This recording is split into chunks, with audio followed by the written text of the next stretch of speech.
नमस्कार, विंध्या टाइम्स में आपका स्वागत है। मध्य प्रदेश में विधानसभा चुनाव का दंगल अब शुरू हो गया है। लगातार तमाम प्रत्याशी तमाम विधानसभाओं में अपने हिस्से की दावेदारी कर रहे हैं।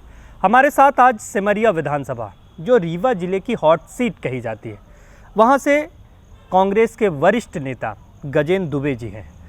अपनी स्वच्छ और शांत छवि के लिए जाने जाते हैं। हम बात करेंगे कि किस तरह विधानसभा चुनाव को लेकर किस तरह की तैयारियां हैं और कैसी कशमकश मची हुई है। पहले तो बहुत स्वागत करूंगा आपका विंध्या टाइम्स। नमस्कार। पहला सवाल तो यही कि 2008 में इस विधानसभा सिमरिया का उदय हुआ। 3 विधानसभा के चुनाव हुए, लेकिन कांग्रेस पार्टी को जीत नहीं मिल पाई। इसका प्रमुख कारण क्या रहा? इसका कारण हम ये कह सकते हैं कि कहीं न कहीं हम लोगों की तैयारी में कुछ कमी रह गई होगी। बशर्ते वोट जो परसेंटेज था हर चुनाव में बढ़ा है, जीत नहीं पाए हम लोग, तो उसके लिए हम मतलब ये नहीं कह सकते। संगठन स्तर पर हम लोगों का काम हुआ और व्यापक स्तर पर हुआ, पार्टी मजबूत भी हुई, लेकिन कहीं थोड़ी ऐसी कमी रह गई और कोऑर्डिनेशन में कहीं कमी रह गई कि हम लोग चुनाव नहीं जीत पाए। तमाम भारतीय जनता पार्टी की योजनाएं हैं, उन योजनाओं से लड़ना, जैसे कि लाडली बहना योजना, कांग्रेस भी दावा कर रही है कि हम नारी सम्मान योजना के फॉर्म भरवाए गए, लेकिन आप तो कह रहे हैं कि हम देंगे, लेकिन बीजेपी तो दे रही है ना। एक बड़ी चुनौती है। निश्चित रूप से चुनौती है। उस चुनौती के लिए कांग्रेस पार्टी पूरी तरह तैयार है। और पिछले अगर आप 2018 के चुनाव में जाएं तो 2018 में कांग्रेस पार्टी की कमलनाथ जी की सरकार बनी। कमलनाथ जी ने 15 महीने में वो काम किया जो बीजेपी अपने 15-18 वर्ष में नहीं कर पाई। तो कमलनाथ जी की जो योजनाएं हैं, निश्चित रूप से उन योजनाओं के सहारे हम उनसे अच्छा काम करेंगे और उस लाडली योजना को हम पूरी तरह से जवाब देंगे।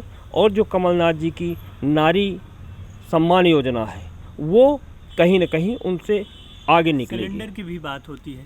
सिलेंडर में भी कमलनाथ जी ने तो पहले ही घोषणा कर दी थी कि हम 500 में सिलेंडर देंगे और करेंगे। कमलनाथ जी एक ऐसे व्यक्ति हैं जो उनने कहा है, जो पिछले 2018 के टाइम में भी जो उनने कहा था, जो वादा किया था जनता से, उसको उनने किया और आगे भी वो करेंगे, पूरी तरह से करेंगे।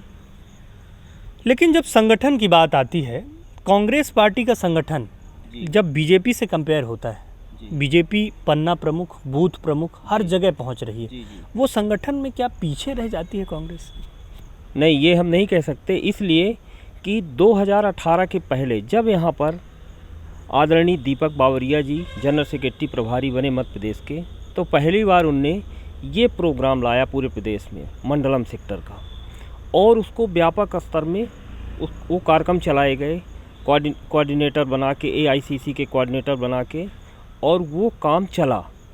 चूँकि समय कम था, 2018 का चुनाव आ गया, तो जो गहराई में ज़मीनी स्तर पर हमको जाना चाहिए था, कहीं न कहीं उसमें हम थोड़ा सा पीछे हो गए। लेकिन 2018 के बाद जो ये 5 साल तैयारी हुई है, सेक्टर मंडलम BLA, चाहे पन्ना प्रमुख हो, चाहे BLA की कमेटी हो, चाहे ब्लॉक की कमेटी हो, चाहे सेक्टर की कमेटी हो, चाहे मंडलम की कमेटी हो, पूरे व्यापक स्तर पर कांग्रेस पार्टी ने काम किया है। और हर विधानसभा में, हर पोलिंग में वो काम हुआ है, पूरी टीम है। हम लोग इस बार 2023 के चुनाव में कमलनाथ जी के नेतृत्व में एक बार फिर से कांग्रेस पार्टी की सरकार बनाएंगे और ज़मीनी स्तर पर कांग्रेस मजबूत हुई है। ठीक है। पूर्व विधायक रहे अभय मिश्रा आपकी पार्टी में थे, अभी छोड़ के चले गए। कहा कि हमारी कांग्रेस से टिकट क्लियर हो गई थी, फिर भी हम कांग्रेस हमारा मन नहीं लगा और इसलिए हमने छोड़ दिया कांग्रेस पार्टी को। तमाम दावे किए गए और वो बीजेपी में शामिल हुए। इसको कैसे देखते हैं? इसमें हम तो सिर्फ इतना कहना चाहेंगे कि ये वो जनता को गुमराह कर रहे हैं। उनका ये कहना कि कांग्रेस पार्टी ने मुझे टिकट दे दिया था, ये तो गुमराह करने की बात है। कांग्रेस पार्टी के टिकट देने का एक सिस्टम है, एक प्रक्रिया है। उस प्रक्रिया के तहत किसी को टिकट मिलता है। रही बात उनका रहने न रहने का, तो वो अपने पुराने घर में वापस गए हैं।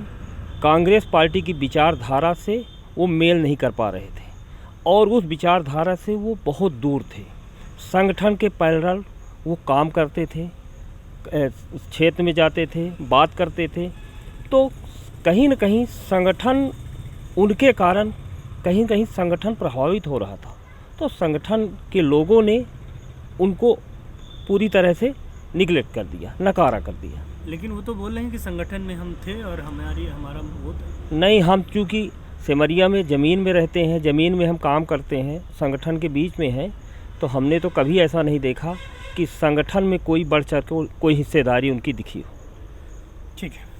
सिमरिया विधानसभा में पहली बार ऐसा हुआ कि जितने कांग्रेस पार्टी के दावेदार थे वो एक बैनर तले आ गए, सब एक साथ हुए, एक कार्यक्रम हुआ।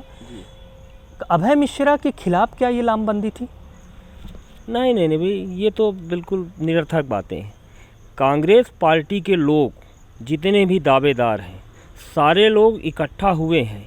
ये कांग्रेस की विचारधारा है, कांग्रेस की नींव है, कांग्रेस की नीति है, और वो सारे लोग इकट्ठा होकर कांग्रेस पार्टी को मजबूत कर रहे हैं। और आने वाले 2023 के चुनाव में कांग्रेस पार्टी सिमरिया में वो सारे लोग इकट्ठा होकर कांग्रेस का विधायक बनाएंगे। इसके लिए वो संकल्पित हैं और इसके लिए इकट्ठा हुए। टिकट मिलने के बाद क्या एकजुटता रहेगी? पूरी तरह सारे लोग एकजुट हो रहेंगे और वो सारे लोग संकल्पित हैं कि हम कांग्रेस का विधायक देंगे सिमरिया में। कोई भी हो। जी। एक सवाल ये कि तमाम जिस तरह संगठन की बात होती है, जो आप वहाँ पे प्रभारी हैं प्रताप भानु शर्मा जी रीवा में, और इंजीनियर राजन शर्मा यहाँ के अध्यक्ष बने, संगठन में क्या बदलाव दिखा इसके बाद? संगठन में हम तो ये देख रहे हैं, हम बहुत छोटे कार्यकर्ता हैं कांग्रेस पार्टी के, तो हम तो ये देख रहे हैं कि जब से आदरणीय प्रताप भानु शर्मा जी ने यहाँ मोर्चा संभाला रीवा का, तो हम तो ये कहेंगे कि चमत्कारिक परिवर्तन दिख रहा है कांग्रेस पार्टी में। उनके सूझबूझ, उनके अनुभव और उनकी कार्यकुशलता का इतना बड़ा प्रभाव रीवा में पड़ा है, और उन्हीं की कार्यकुशलता है कि राजेंद्र शर्मा जैसे व्यक्तित्व का चयन हुआ जिला अध्यक्ष के लिए। ये उनकी कार्यकुशलता है, और उनने कमलनाथ जी से कह के एक ऐसे व्यक्ति को जिला अध्यक्ष बनाया। निश्चित रूप से यहाँ पर कांग्रेस पार्टी कई सालों बाद इतनी मजबूत हुई है, और जिसका रिजल्ट महापौर के चुनाव में दिखा, और आने वाले विधानसभा चुनाव 2023 में जो होंगे, सारी सीटों में कांग्रेस बहुत अच्छा करेगी और अधिकतम सीट कांग्रेस जीतेगी, आदरणीय कमलनाथ जी के नेतृत्व में, आदरणीय श्री प्रताप भानु जी के नेतृत्व में। ठीक है। सिमरिया विधानसभा रीवा जिले की हॉट सीट कही जाती है। कहा जाता है कि जो अग्रेशन की ज़रूरत होती है सिमरिया विधानसभा में, गजेंद्र दुबे उससे पीछे थोड़ा हो जाते हैं क्या?